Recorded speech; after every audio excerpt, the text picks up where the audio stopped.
Hello! Salut Stéphane! Il y a combien de doigts, là? Moi, j'en ai 5. Ah, Toi, mais t'en as... là, t'en vois combien, là? J'en vois 4. Pourquoi? Parce qu'aujourd'hui, les 4 accords Toltec. Excellent. Bon, je ne sais pas si les gens savent de quoi il est question. Les 4 accords Toltec, il y a un livre. Il y a quand même plein d'informations là-dessus. Peux-tu nous raconter ce que c'est, Lise? Oui, parce que moi, je les vis, pas toujours à 100%, parce que c'est loin d'être aussi facile.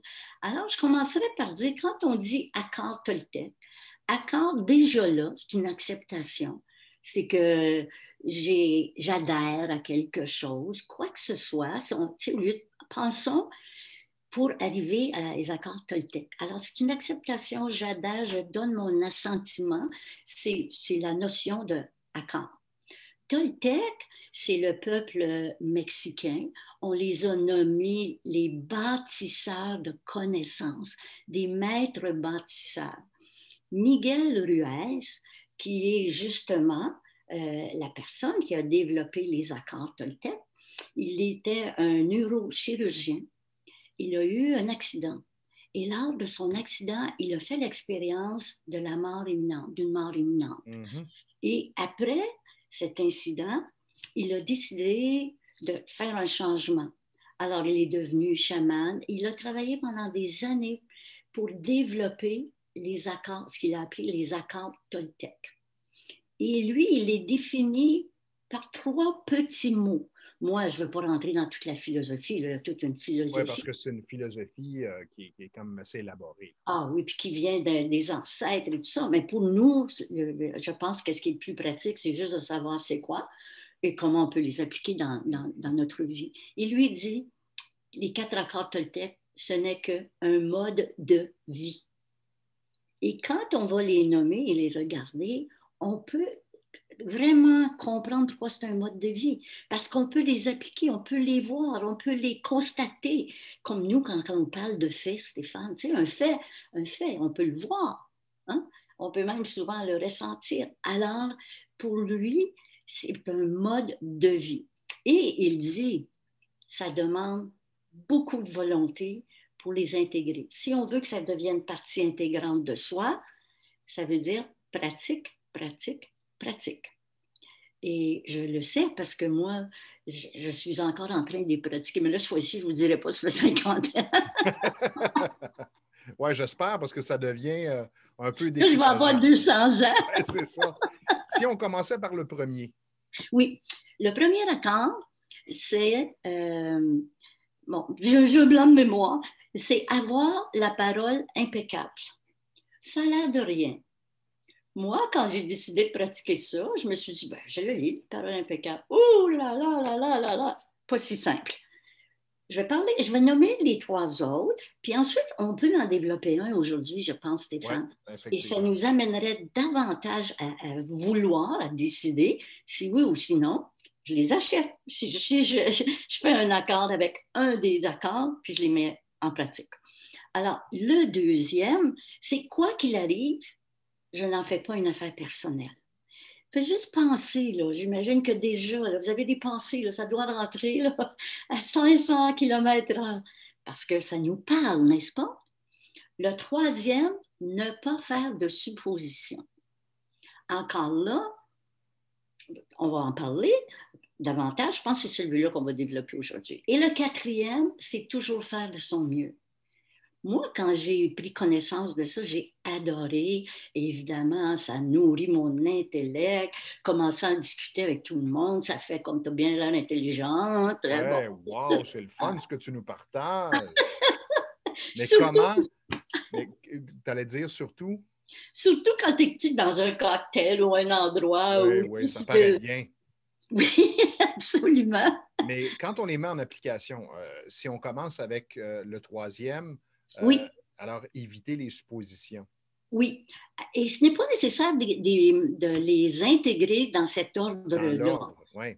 D'ailleurs, Miguel, il dit toujours que les suppositions, si on arrive à les éliminer, on ne parle jamais de 100%, hein, c'est l'excellence, là, comme Les c'est pas diminuer, qu'il là. disait que la perfection n'existe pas. N'existe pas. Alors, on vise l'excellence. Donc, on Tout veut à fait. diminuer les Oui. suppositions. Et il dit, si j'intègre bien éliminer les suppositions, je vais avoir la parole impeccable. Alors, c'est pour ça que je me dis, pourquoi pas commencer par un des accords qui va avoir une portée sur un autre accord. Alors, supposition, c'est j'attends un appel de quelqu'un, la personne m'appelle en retard, bon, je suppose encore qu'il m'a oublié. C'est une supposition. Aller rencontrer quelqu'un et se préparer mentalement puis se dire, bon, ça va être encore difficile avec lui, il ne comprend rien quand je lui explique. Encore une supposition. Puis observez, quand vous faites une supposition, là, comment vous vous sentez? Oui. Parce qu'on se prépare mentalement. Si l'athlète olympique, avant de descendre en ski, se dit, bon, je suppose que ça va aller mal aujourd'hui parce que j'ai mal dormi cette nuit, comment vous pensez que ça va se dérouler, sa descente? Que de bons exemples, Stéphane. C'est exactement ça. Mais il semble qu'il y a un processus quand on fait des suppositions. Il y a un incident, disons l'appel en retard. Tout de suite, je fais une supposition. Je pense qu'il m'a oublié. Et je suis en réaction. Bien, la prochaine fois, s'il n'est pas à l'heure, je vais être obligée de faire une intervention. Hein? Un autre bon exemple, ça, c'est le premier exemple, quand moi, j'ai commencé à dire, ouf, je pense que j'en fais pas tant que ça, comme on dit tout le temps. Regarde-toi. J'ai commencé à me regarder, j'ai commencé à écouter, à regarder les autres. Et les suppositions, en principe, c'est ce qu'on a appris à faire. On les fait de façon inconsciente. J'étais estomaquée du nombre de suppositions que je faisais. Puis une supposition dont je me souviendrai toujours, j'étais à l'épicerie, j'arrive à la caisse enregistreuse, la caissière ne me dit pas bonjour, elle ne me regarde pas, elle fait le calcul de tous mes items, elle me donne ma facture sans me regarder, elle me dit le total. Et moi, je suis là, en dedans de moi, puis je dis, elle n'aime pas les clients, puis elle n'est pas dans sa bonne job, elle devrait changer de job, puis mon Dieu, moi, j'aime pas ça me faire ça. Puis je pense qu'aujourd'hui, les gens n'aiment pas leur travail, puis là, ça part, là, on peut passer des heures. Réaction en plus, hein? Ouais. Situation, supposition, réaction. C'est toutes des sions. Et là, je suis dans la réaction, OK? Je suis dans ma voiture. Si je continue avec ton exemple, je suis dans ma voiture, là, ça continue à rouler, puis là, je ne suis pas content. J'arrive chez nous, et puis là, ben, mon conjoint ou ma conjointe est là, et puis là, ben, salut, puis comment ça a été aujourd'hui? Hey, parle-moi pas de... Et là, je suis bête. Parce que la réaction m'a amené dans un état émotionnel. Et parfois, je ne sais même pas pourquoi je suis dans cet état-là. Pourquoi je l'ai répondu sèchement comme ça? Ben, c'est parce que depuis tantôt, je suis en train, la colère prend de plus en plus de place. Tout ça part d'une supposition. Et de plus, Stéphane, ta conjointe devrait bien savoir. Ça fait partie de nos suppositions. Elle devrait savoir. Mon partenaire, ma conjointe, mon associé devrait bien savoir. Quelle supposition! Imagine! Elle devrait savoir jusqu'où ça peut aller dans un conflit. C'est incroyable la portée des suppositions dans notre vie, dans nos relations. Ça enlève toute l'harmonie. Quand on y pense vraiment, regardez, moi, j'avais décidé à ce moment-là, l'histoire de la caissière, en tout cas, je pense que je suis allée jusqu'à me dire, je vais choisir un autre magasin. Mais je me punissais, il était plus loin, je n'étais pas à bonne place. Bien, si je retourne là, c'est sûr que j'irai passer à la caisse, même s'il y a 10 personnes qui attendent en avant. Écoute, pour moi, cette prise de conscience-là, j'avais difficulté à croire tout le mal que je m'imposais, tout ce que je m'imposais à moi en me servant de l'autre, de la caissière, qui sait ce qu'elle avait vécu, cette caissière-là. Mais moi, j'ai décidé. C'est moi qui ai décidé qu'elle n'aimait pas sa job, qu'elle n'était pas à la bonne place, qu'elle n'était pas... Elle ne t'a jamais donné cette information-là. C'est juste que là, il était peut-être plus préoccupé et elle ne t'a pas salué. Donc, elle n'a pas répondu aux attentes que tu t'étais créées. Alors, la première chose, Stéphane, c'est de devenir conscient. Moi, ce que je donne comme truc, c'est arrête-toi, arrêtez-vous. Regardez, par exemple, à la fin de la journée, hey, combien de suppositions j'ai fait aujourd'hui. Prenez-en une et vous dites, oh mon Dieu, là, je comprends pourquoi la personne elle a agi drôlement, un grand point d'interrogation. Oups! Qu'est-ce que je vais faire avec ma supposition si je ne sais pas quoi faire? Je vais continuer d'en faire. Nigel dit que c'est qu'on ne pose pas de questions. On décide tout de suite sans poser de questions. peut-être si j'avais posé à la caissière la question, est-ce que ça va? Ou une petite question, ou tu sais, un sourire, une empathie qui aurait pu faire toute la différence. Donc, traiter nos positions, ça se traite beaucoup avec une question. Ça a l'air tout simple, hein? La difficulté, c'est qu'en général, comme je disais tantôt, Stéphane, c'est qu'on a appris l'inverse. Oui.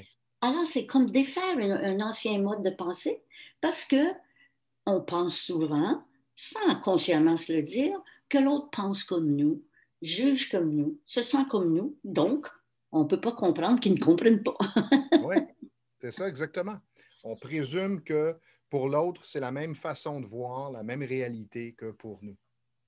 Moi, Alors, ce qui m'avait beaucoup aidé aussi, c'est que je me souviens pas si une amie, j'avais demandé à quelqu'un, ça il voulait pratiquer justement, éliminer les suppositions. Et on s'était donné comme entente, si tu m'entends faire une supposition, à un moment donné, on s'était donné un petit code. Fait juste, Lise, c'est tout. C'est juste pour me rendre consciente, parce que je voulais les éliminer. J'en faisais beaucoup, beaucoup, beaucoup, beaucoup. Alors, mais j'ai dû travailler. Quand il dit, Miguel, que ça demande beaucoup de volonté, ça demande beaucoup d'application, c'est très vrai. Alors, si vous décidez de travailler sur un des accords, là, aujourd'hui, on en développe un, on développera les autres éventuellement. Il faut y travailler pour un bon bout de temps. Au lieu d'en prendre deux, trois, c'est pas ouais, encourageant. d'être trop ambitieux, soyez persévérant, soyez patient. Et peut-être pouvez-vous en choisir un parmi les 4 qu'on a énumérés aujourd'hui. Et ne nous croyez pas, faites votre propre expérience. Moi, je suggère travailler les expositions. C'est l'accord qui est, je dirais, ben, agréable dans un sens, si on peut rire de soi, dire ah mon Dieu, quelle exposition j'ai fait aujourd'hui. Bon, je suppose que c'est la fin de notre capsule, Lise? Ben, oh, pourquoi tu décides, toi? Moi, c'était pas ça, là. Tu décides que c'est la Ah, fin. tu vois, il faut que je m'entraîne là, à travailler la supposition. Ça fait trop partie de. Moi, j'avais plein d'autres choses à dire, puis toi, tu décides que. Ouais, c'est ça.